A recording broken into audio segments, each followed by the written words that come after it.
चला तर मंडळी, आज आपण पाहूया प्रसादाच्या शिऱ्याची रेसिपी। सर्वप्रथम कढई गरम करून घ्यायची आणि कढईमध्ये तूप टाकून घ्यायचे।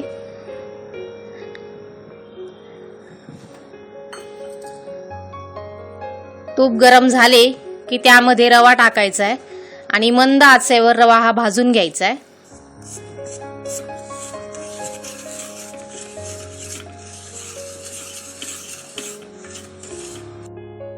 आता आपला रवा हा भाजून झालेला आहे। या रव्यामध्ये गरम पाणी घालून घ्यायचंय। रवा आपला भाजून झालेला आहे आणि त्यामध्ये आपण पाणी घालून घेतले आणि अशा पद्धतीने रवा हा आता आपण शिजवून घ्यायचा आहे। रवा शिजला की त्यामध्ये साखर घालून घ्यायची। आपल्या आवडीप्रमाणे आपण साखर घालू शकता आणि हा आता रवा आपला व्यवस्थित साखरेमध्ये मिक्स करून घ्यायचा आहे। आपल्या शिऱ्यामध्ये आपण आवडीप्रमाणे ड्रायफ्रूट घालून घ्यायचे। बदाम, काजू,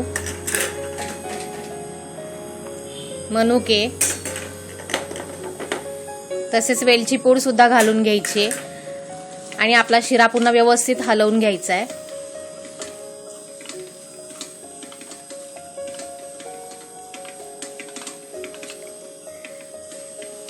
अशा पद्धतीने आपल्या शिऱ्याला आता तेल सुटलेलं आहे, तूप सुटलेलं आहे। शिऱ्याला तूप सुटलं की समजून जायचं की आपला शिरा हा तयार झालेला आहे। अशा पद्धतीने आपण आपला प्रसादाचा शिरा तयार केलेला आहे। तर आता आपण तो सर्व करून घेऊ। अशा पद्धतीने आपला प्रसादाचा भन्नाट शिरा तयार झालेला आहे। अशा पद्धतीने आपला प्रसादाचा रव्याचा शिरा तयार झालेला आहे। जर आपल्याला रेसिपी आवडली असेल तर नक्की सबस्क्राइब करा आणि घंटीचं बटन दाबायला विसरू नका। धन्यवाद।